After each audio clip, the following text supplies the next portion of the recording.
All right, ladies and gentlemen, welcome to the Risk It for the Biscuit podcast. This is episode number 6. It's Monday. It's a beautiful day. If this is your first time watching, make sure to subscribe, leave a like. Um, we do these episodes every Monday, and I just talk about whatever I want to talk about. Um, so yeah, man, it's about to be March. I cannot believe that. This year is flying by. I genuinely can't believe it's episode 6. If you watched the previous episodes, if you probably haven't, but if you did watch them, I was saying, like, I've made multiple attempts to do a podcast in my lifetime, and I never got past any, like, episode 2. So this is cool. And of course, I'm still not, promoting uh, the podcast or anything. I'm not posting anything. I'm doing the clips, but I'm not putting it on my Instagram or anything yet. I don't like the quality that we're doing yet, but I'm still doing it. I'm still practicing, still getting these reps in. Um, so yeah, it is Monday because that's when we do the podcast. But I'm excited. I have a couple things to talk about. I don't know how long this episode's going to be, but I do have a couple specific topics that I was going to cover, and we'll keep it moving. We'll keep it moving for this week. Hope you guys had a great weekend, good last week, and all that. I guess I wanted to start off this episode. I wanted to talk about my experience at Asbury University. So if you haven't heard, there was a revival that broke out at Asbury University.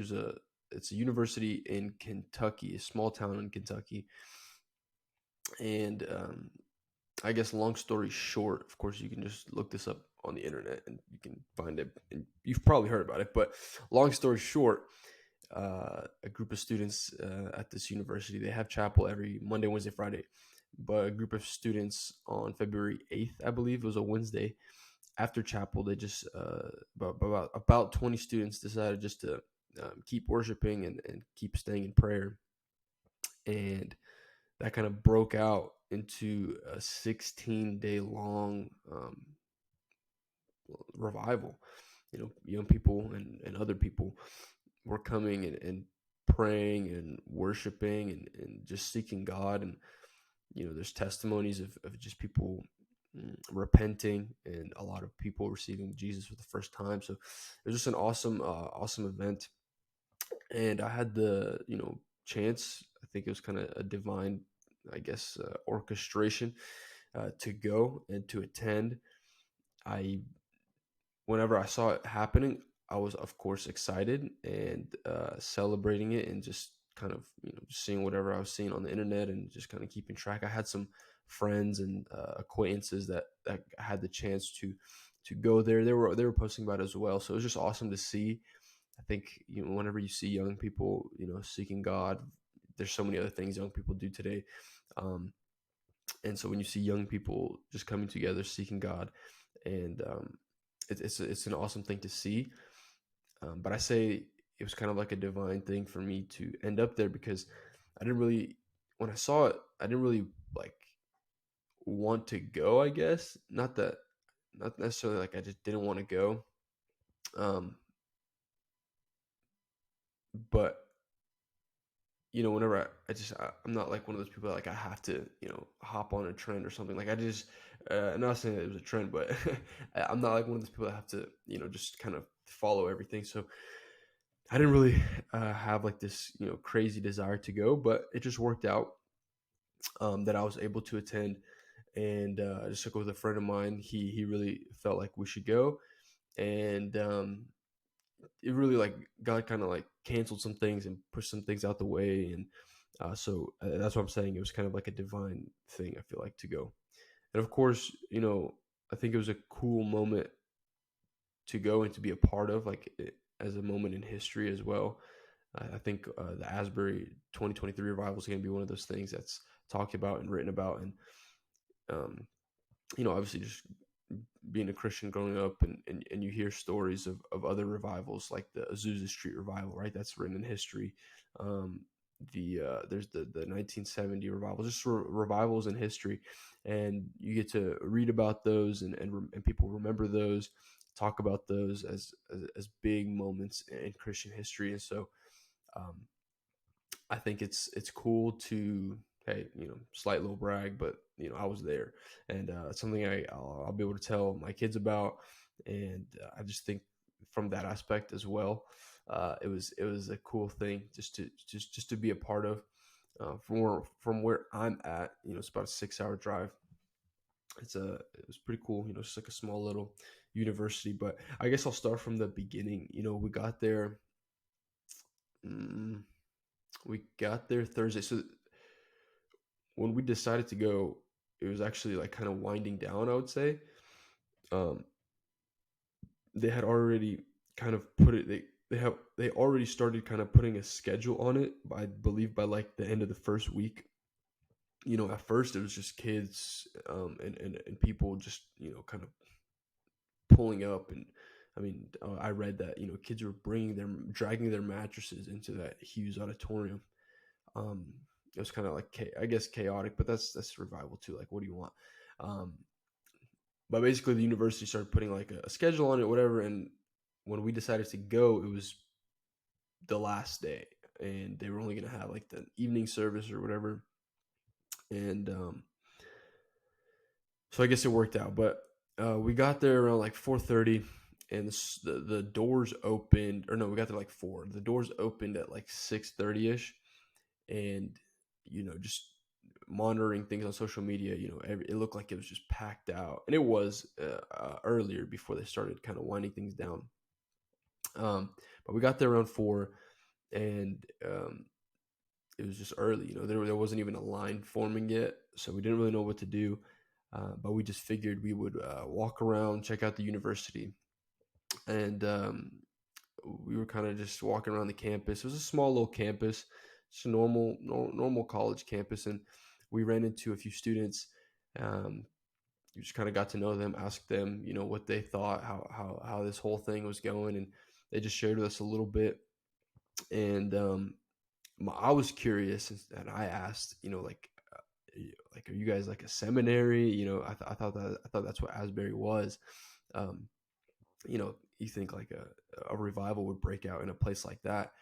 Um, but to my surprise, they were like, no, I mean, we're just a normal university. And I thought that was incredible. I mean, I think they are technically a Christian university.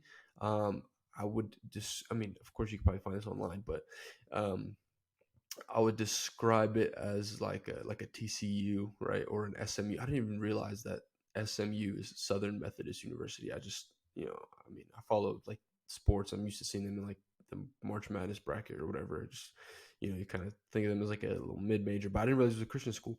But that's pretty much what my understanding of Asbury is. So just a Christian school, and yeah, so I was surprised. They did mention there is an Asbury Seminary, which is directly across the street from the university, but apparently they're not affiliated at all. It's just like it's two separate schools, two separate things. But I guess they're both called Asbury. I don't know.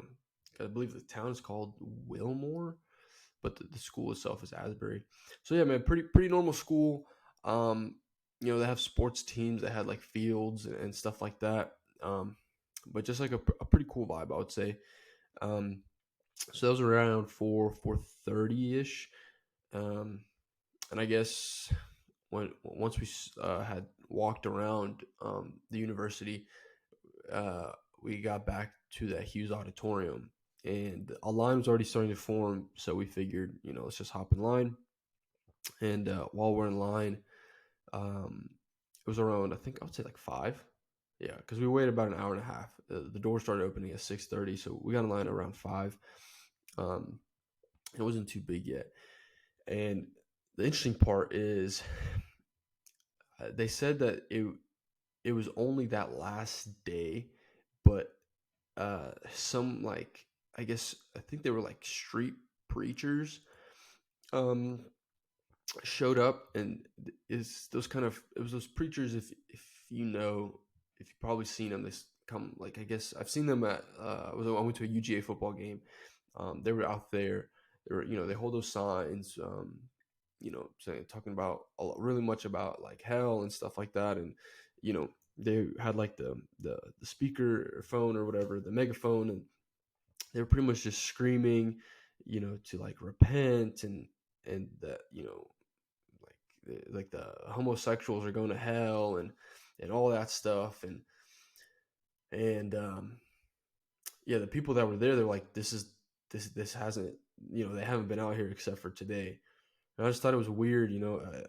I didn't really hear everything they were saying. They were kind of far away. They were down at the street, and there was like police out there and stuff like that. But it just like it kind of, I would say it kind of made me sad to like see that. I don't really know like who their target audience was, because it sounded like, from my understanding, it sounded like they were kind of bashing what was going on over at Asbury. They were saying like, it sounded like they were saying, that whatever is going on there is not like real or authentic. They made it seemed like they were just kind of bashing the whole revival. And it sucks because it's like whenever God moves, it's like, it's not that the world is like a skeptic. The world, New York Times posted about the Asbury revival, but people and the world like recognizes it, right? If you watch the Tucker Carlson bit on Fox, he talks about it, and how they didn't even let him come, but it's like even the world recognized this moment, but then the people that are supposed to be on the same team kind of are bashing what's going on, and they're saying, they were like, it's not genuine or something. Again, I didn't really hear exactly the words, but I didn't really understand their motives. Um, it seemed like it was leaning that way. It seemed like they were mad, um, you know, because they were saying, it seems like I remember hearing like a phrase, they're like, all you professors need to resign. Like, you guys are, you know, leading these students in the wrong way or something. And then, um, one guy was like, I don't see a single Bible. Like, there's like, they were like, you guys need to bring your Bibles to this revival or something, something, something. But in reality, being in there, the main focus is like, was the Bible, right? Like, there was no big preachers. It was students simply reading scripture. So I don't know what those guys were kind of confused about. Maybe they saw some stuff online. But it just kind of made me sad that in the midst of a thing that I feel like all believers would be celebrating and excited about, there's a group of people doing that. And yeah, I think just like this street preachers in general, I think there are some people that are called to do that. I remember we were in Vegas, and there was a man who, he was like a street preacher. You could tell like he was sharing like authentically, and he was sharing his testimony out on the street. And he was just explaining, hey, I used to be a drug addict, I used to live out on the streets in Las Vegas, and just sharing his testimony, how he came to Christ. I think it's like people like that are kind of called and are doing it in a way where that they're coming from a place of love, and like genuinely trying to reach out to people that are lost. I think that's awesome. um, but I feel like when people just get out there and kind of yell into a microphone that you're all going to hell, like I don't understand. I mean, it's true, right? Like, without Jesus, we all. But it's like, what are your motives? And I don't feel much love from that, and I feel like it's not very effective, I would say. You know, but yeah, that's just my opinion on that. Anyway, I'm not talking about street preachers. I'm talking about Asbury. So while we're waiting in line, we observe that because that's just there. Um, but of course, while we're waiting in line, we meet a lot of different people, which is an awesome experience to kind of hear stories from people. And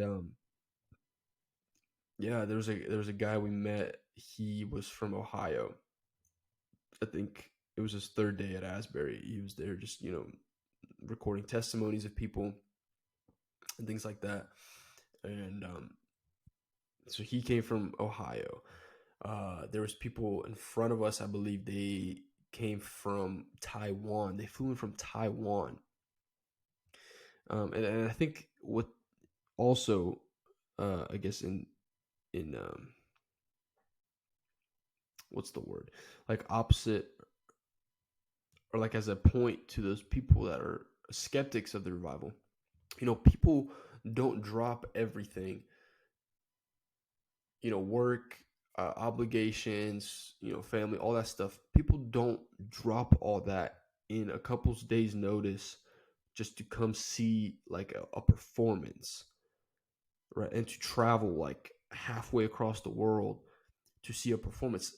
I think that's got to be a point and like a factor that says, hey, this more than likely is genuine. You got to kind of observe that and understand that, I feel like. But anyway, yeah, they came from Taiwan. We had people behind us. I believe they came from Indiana. Also drove around 6 hours. Um, and so yeah, we got to know their stories, and it was just awesome. And the one thing that I remember waiting in line was that it it literally felt like 5 minutes. Like we waited an hour and a half, and I mean I've waited hours for other things, right? Like sports games or, um, you know, lines out for roller coasters. And an hour and a half, that's not a short time, but there, and that's the cool thing. I heard lots of other like testimonies from people that they said that at Asbury, it was like time didn't really exist. That's what it felt like. Um, so yeah, I just thought it was cool to experience that. And then, shortly after, around 6:15 ish, I guess they started letting people in and stuff like that. And so we were finally inside. I would say, actually, no, the line was moving rather slowly. But anyway, I think we were inside the auditorium at about 7 o'clock. I think we had, pretty good seats. We were sitting like right in the middle. Um, and it was awesome, man. I think like 7 o'clock, 7:10, the auditorium was mostly filled. And also the guy next to me, I mentioned that the people in front of us were from Taiwan, but the person next to me his name was David. He flew in from Brazil. And so, man, like people from all across the world, even for the last day, were coming. And I think that's very telling. Um, but yeah, so 7 o'clock, um, it's like an hour. The service starts at 8. 7 o'clock, the auditorium is packed, and it's like the band, like the worship team, they were practicing on the stage, and people began worshiping to their practice an hour before. And I just thought that was so awesome, man. Like everyone was so excited to be there. And then that hour from 7 to 8 also flew by.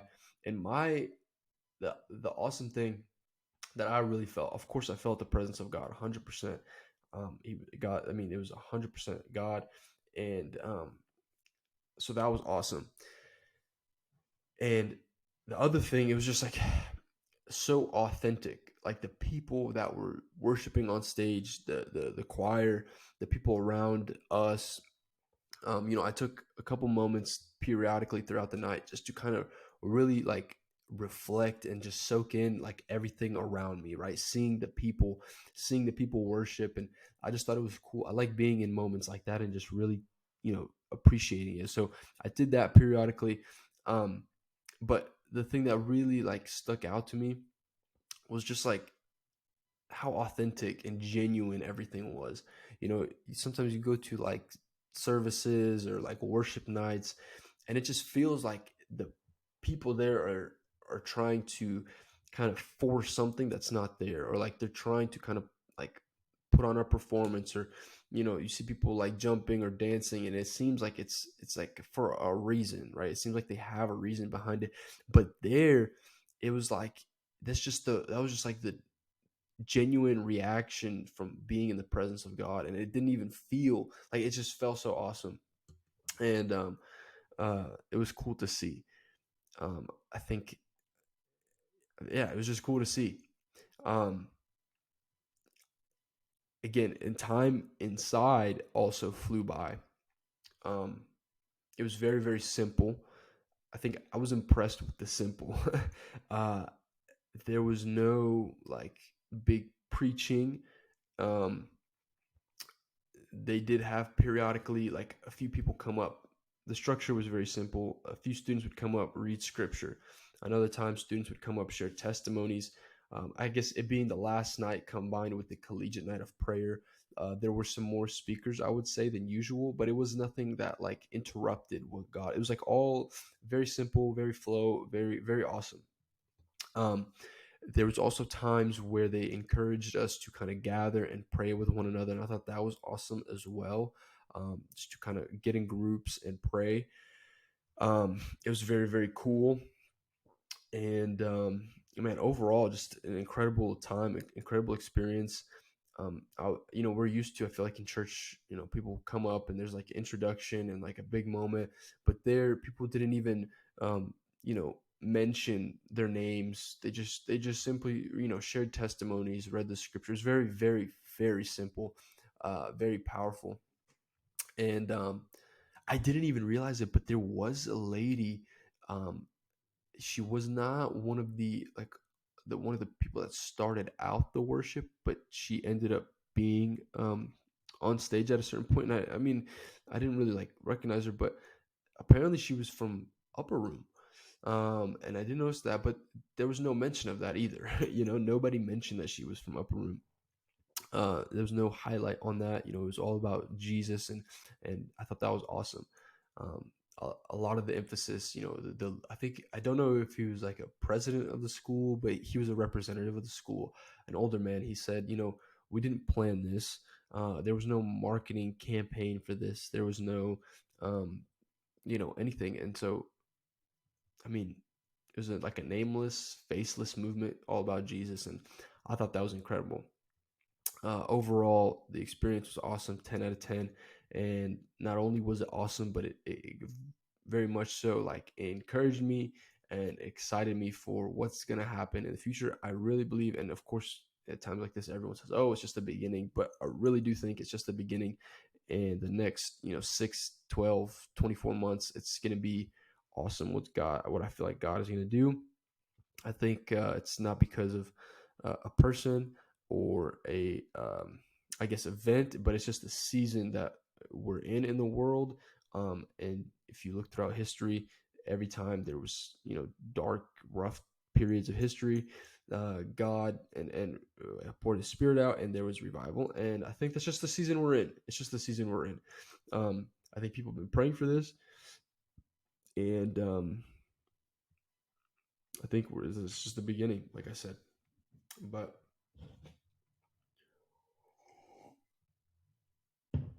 yeah, excited, excited to see what's going to happen in the future. I do wish I think it would have been cool to be at Asbury, not the last day, just to kind of see it, how it was in the moment. But still, kind of got to witness history, and I like that. I like history, and I like to be able to say that, hey, I was there. Um, yeah, that's just kind of my experience at Asbury, and it's cool to see now. If you look at the internet and stuff, other universities are experiencing something similar. I think people really are seeking God, just in the climate and season that we're in. So it's awesome. It's exciting for sure, and we'll see what the future holds, man. We will see. I think it's going to be awesome. Um, so that was like the first thing I really wanted to talk about. I feel like that took a lot longer than I thought it was. Um, so, but the other thing I was had on my mind, and it's February, what, 27th, so it's obviously a little bit more than a year now. But I am, Ukrainian, I am from Ukraine. I was born there, obviously, have family, friends there. Um, so I kind of just wanted to reflect on that, kind of give my outlook on this whole thing that's going on, and just like this past year. And I mean, obviously, I don't think anyone knows what's going to happen in the future, but um, just kind of how it was for me this past year. When everything started, it was so unexpected. Um, I think, I mean, everyone says that, but I mean, you just didn't imagine it. Um, I have last time I visited Ukraine was what, 2019. Um, I kind of regret that I didn't go anytime after that, but anyway, um, like, it's like I've been there. Like, I mean, you just don't imagine that a conflict like that would break out.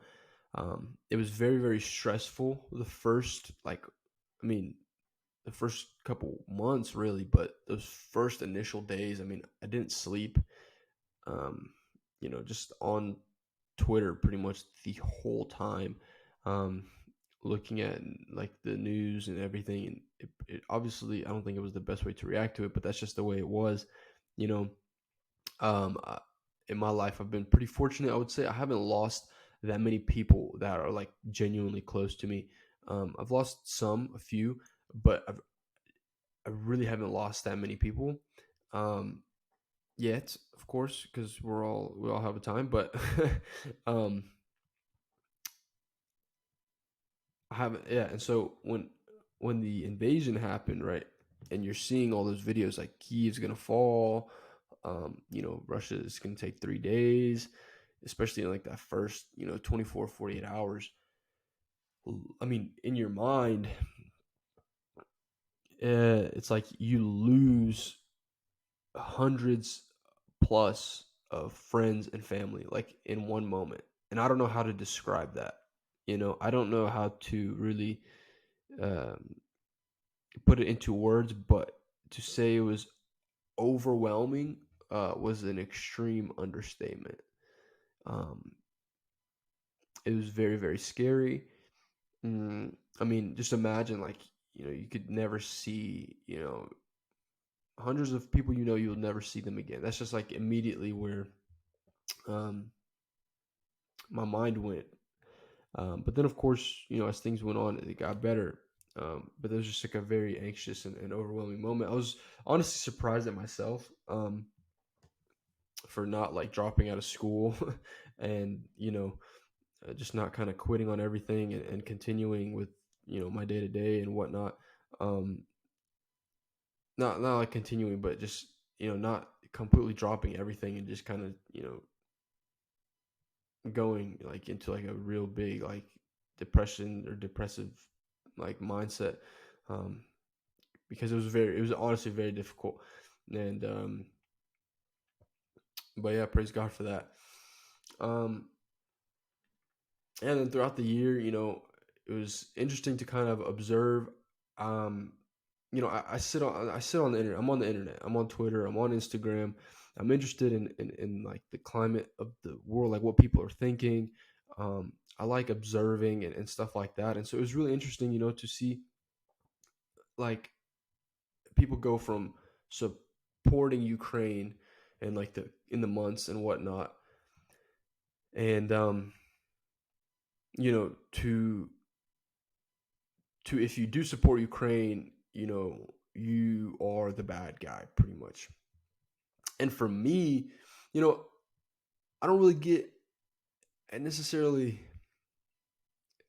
like, I think I try to understand other people, you know, um, like especially people that I used to that on other points I would have agreed with. I try to understand it, right? So I think everyone you talk to across the board, which is this is a good thing, thank God we're all still human. We're left or right or the middle.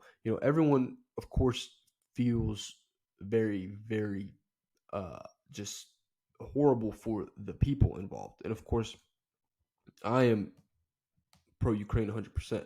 Um, I have family there. I'm from there. It's a sovereign country. Um, but I try to understand why other people might think different, you know. And so you see a lot of like people on the right, talking about, oh, we shouldn't be sending money to Ukraine. Um, Ukraine is corrupt. Um, all this stuff. We don't know where our money's going, and blah blah blah. Um, and so the immediate, I guess, support slowly, or maybe not even slowly. I don't really remember how fast it was, but it turned kind of the other way. They're saying, "Oh, we shouldn't be helping Ukraine." People are like bashing Zelensky, saying he's a puppet, all this stuff. And I think um, when you're farther away from the situation and you kind of just read on the internet, um, and even if you have, I would say, reliable sources, I don't think you know the full scope, like the fullness of it, of the situation. First of all, I think every country, to an extent, is corrupt. Um, and a lot of the things I'm saying, I um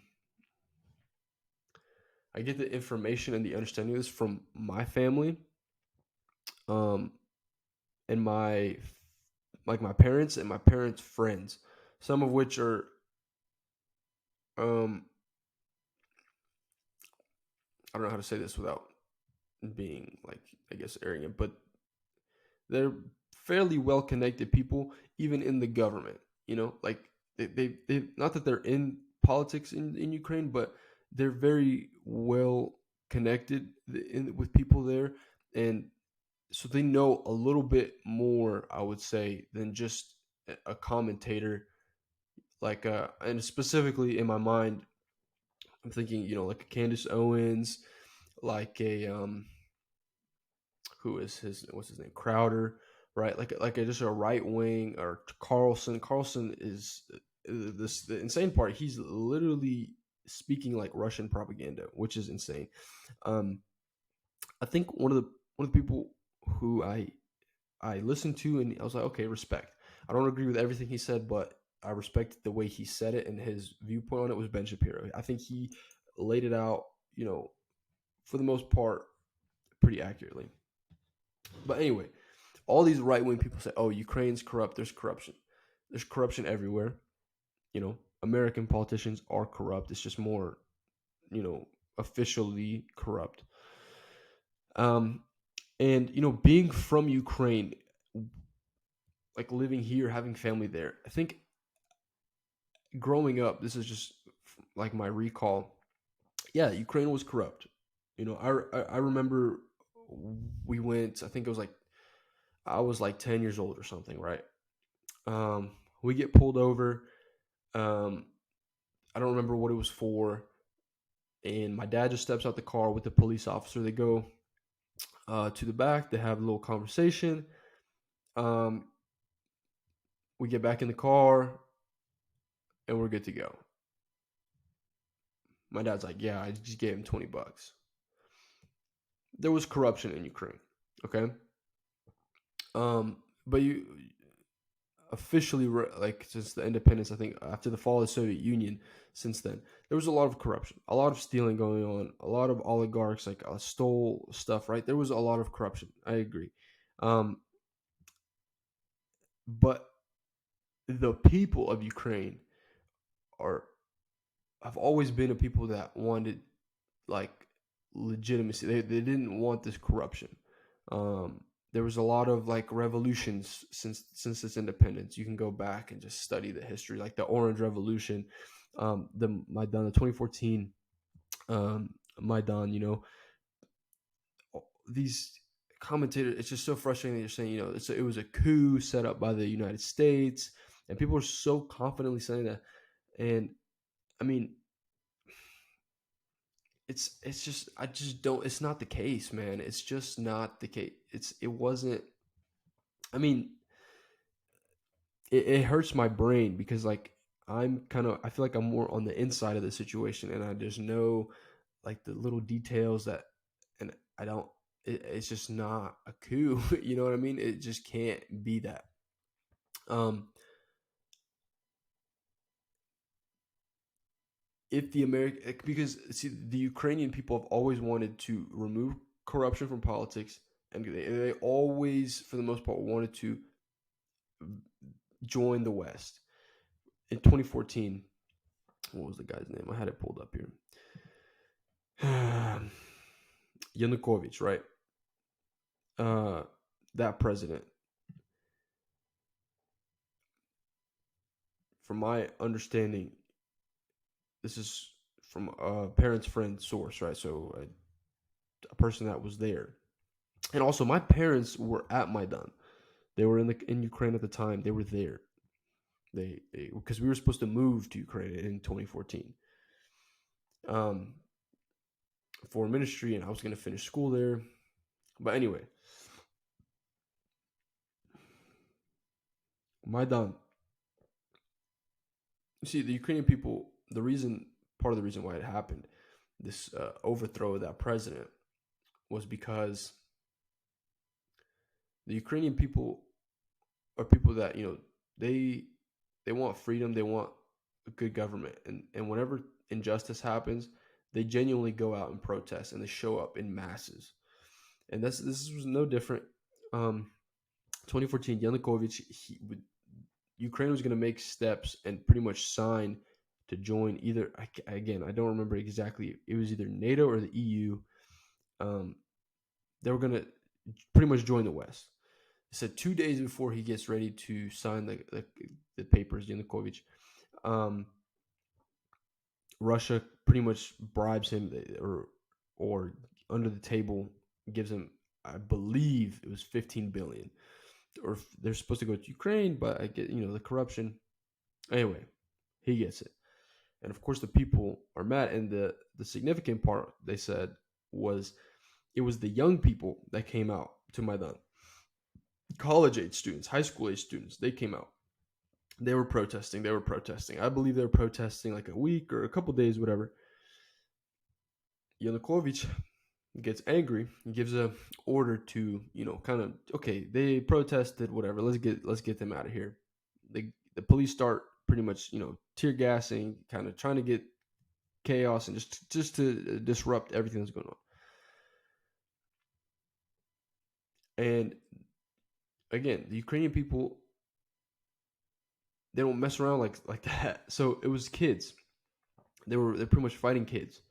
And so the parents of these kids are like, wait a minute, what are you guys doing? Like, what do you you guys are you know like abusing these kids. Like, this isn't right. So the parents of these kids, listen, if it was a coup, there was over, they said over 800,000 showed up to Maidan people. You know, if America was able to orchestrate that, then good job. You know, but that's just not the case. It was genuinely people trying to see a change in their government. For the whole history of Ukraine, people are trying to get rid of corruption. You know, but anyway, that happens, and so essentially, with all this Maidan stuff, Yanukovych gets scared. He flees the country. Once he flees the country, there's a temporary president before they can get other elections. While this is going on, this is where they get the green soldiers, right? These green little soldiers are pulling into eastern Ukraine. And the problem too, this Yanukovych guy, he was from eastern Ukraine, right? So when all this uprising comes up, the people from eastern Ukraine, they feel kind of like they have to support him because he's local. That's where he's from, right? Anyway, at this moment, Russia is bringing in these green soldiers or whatever, right? They didn't have any markings or anything. They took this opportunity of chaos in Kiev to they annexed Crimea, um, and they started bringing in these guys into, it said 70 buses, right? Like 70 buses at a time of these soldiers, these thugs into eastern Ukraine, and they pretty much equipped them, all that stuff, and they set up that Donbass region, right? Um, and that was pretty much it, man. And then ever since then, it's just been a conflict. It's just been uh, fighting and all that, and I feel like I've been all over the place with this story, but it just it annoys me and frustrates me, and I think it's the state of the politics. It's just the state of the politics in America right now. And I know I'm talking about the two greatest things that you should 100% talk about, right? Politics, and then talked about Asbury, so religion earlier. Um, but it's like if the left is for one thing, the right absolutely has to be against it, right? And listen, I agree. We should be taking care of America. Should be taking care of America first, right? Like 100%. You know, um, but my question then is, why weren't a lot of these problems that people are all of a sudden so passionate about and so, oh, we should be helping America, why wasn't that a focus before the Ukraine conflict, right? If America had so many problems before, why weren't you focusing on that, when there was no conflict? And if there was no conflict in Ukraine, would that still be a point of emphasis, a point of focus, or would things be like normal and everybody would just be kind of worried about themselves? So politics is a dirty game. Politics is dirty, and it just frustrates me. It frustrates me because in Ukraine, right, there's just innocent people living their normal lives, but they are just because of politics and people's personal pursuits, they have to suffer. All right, ordinary people. That's, I think, if you're left or right, you can kind of empathize with that, right? That on both sides, it's just normal people. Even here, like, right, normal people are the ones that feel it, or the feel the drawbacks and the negative things, um, as a result of politics, and that's what sucks. Um, I guess two more things. They're saying that supporting Ukraine, or the frustration is that the Biden, and again 100%, I did not vote for Joe Biden. Okay, I was not for Biden. I wanted a president who could speak, who had a brain. Um, so I'm not defending Biden, but the they're bashing the Biden administration. They're saying, oh, they're leading us closer to World War III by us helping Ukraine. We are, um, you know, pushing the world to World War III. Two things. First of all, um, just economically, mathematically, whatever you want to call it, I believe, again, I did not fact check this. I don't fact check really anything, but 3% of the military budget has gone to Ukraine. So for America, why is it a good, or like a logical thing, to kind of support Ukraine? 3% of the military budget destroyed about 50% of the Russian. 3% of the United States military budget destroyed 50% of the Russian army. So, I mean, if we acknowledge Russia is an enemy, right? So, I mean, just mathematically, economically, that makes sense from that standpoint. Okay. Um, and another thing, it's not like, it's just America's giving this stuff for free. The expectation is a lot of it will be paid back. I believe. If not, okay, I'm wrong. Whatever. But the other thing is, if Ukraine is not helped, right? Like, and I'm not talking about the initial agreement when they took the nuclear weapons from Ukraine and they signed a paper saying, yeah, we'll protect Ukraine, blah, blah, blah. I'm not even talking about that. I'm saying if Ukraine is not helped, right? Say that Russia completely just takes Ukraine. First of all, it's going to be a little difficult because the people there just, they're just, it's going to be like battles everywhere with just regular, ordinary people. But anyway, people will never do it. It will never accept it. But even if Russia completely takes Ukraine, then the next countries that will be on the border are all NATO countries. So at that point, when Russia attacks a NATO country, whether it be Poland, I believe up north they got what, Lithuania, Latvia, something like that. The bottom they got Romania, Moldova.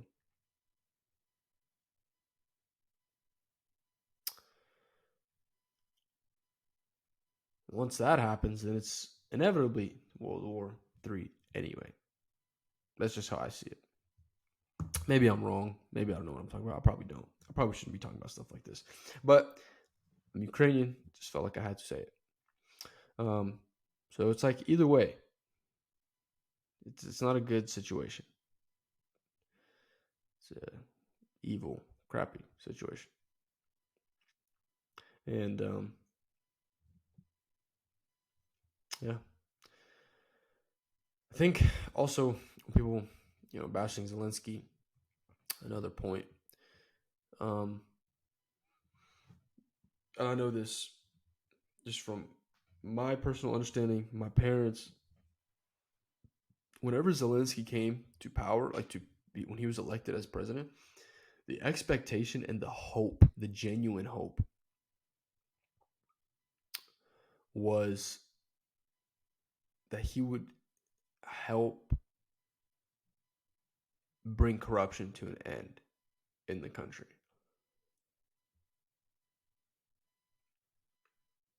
And I don't think people understand that. Right?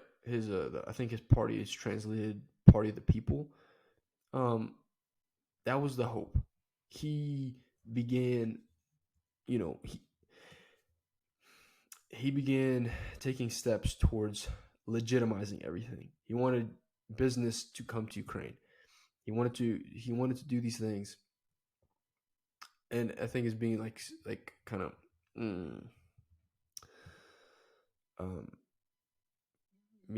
stirred up in the media that he is what is it? What was the word? Oh, that he's blocking off media, or he arrested somebody, or he's shutting these guys down. A lot of stuff that he was against is like corrupt oligarchs. So if you're an oligarch, you should not be able to have your own media station.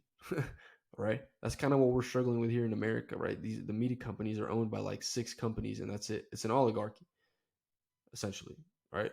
I mean, it's not what they call it, of course, but or I guess the business term would be oligopoly. But anyway, he was taking steps to removing corrupt politicians out of the thing.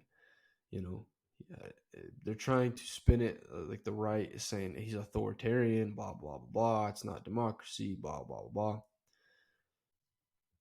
It's really not the case, man. And yeah, I don't know where these people get their information. I really don't. But if you are watching, listening, um, I don't know. It just sucks. Ukraine was an awesome place to visit. It was an awesome place to hang out. It was an awesome place to be. It was growing. And I think it still will. My hope is, we'll return the family, and I'll be able to go to all the places and be reunited with them. And I think it's going to be cool. And I just hope it all ends.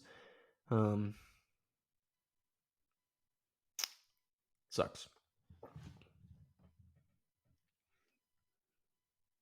Sucks, but it's gonna be okay. Just my viewpoints. I don't know if I hit everything correctly or if everything was clear. I think if I was to talk to, say, like a Candace Owens or a Crowder or one of these right wing guys that are just so against everything going on in Ukraine, I think I'd be able to bring some clarity. Of course, I don't have a platform like that, but that would be my desire. Of course, to be a little more prepared and to be more informed on the specific questions or the specific claims that they make. I think some of them are knuckleheads. And I just deeply, deeply wish that our politicians could come together. That it wouldn't have to be red and blue and all that. But I think there's young people coming in, and I think there'll be some change. But yeah, episode 6, we talked about the 2 things that you should always talk about at work and at family dinners, politics and religion. We'll see, man. Next episode 7. I'm still waiting. I don't know what I'm waiting on, but I don't want to promote this stuff just yet. It's going to get a little bit better. I just want it to be a little bit better, maybe with the thumbnails and the logos and everything. And then maybe after Singapore. So I'm going to Singapore in 2 weeks. Maybe after Singapore, I'll start promoting it. And we'll see how it goes. Anyway, that's it for today. Hope you guys have an awesome week. And we will see you next Monday. It'll be March already. March, chase your dreams. Do something. That thing you've been wanting to do. Even if it's a podcast that gets no views, but you're doing it. Go for it, man. Do it. Life's too short. We're running out of time. Get right with Jesus too, because time's moving so fast, man. So with that being said, that's it. Have a good one. See you next week. Peace.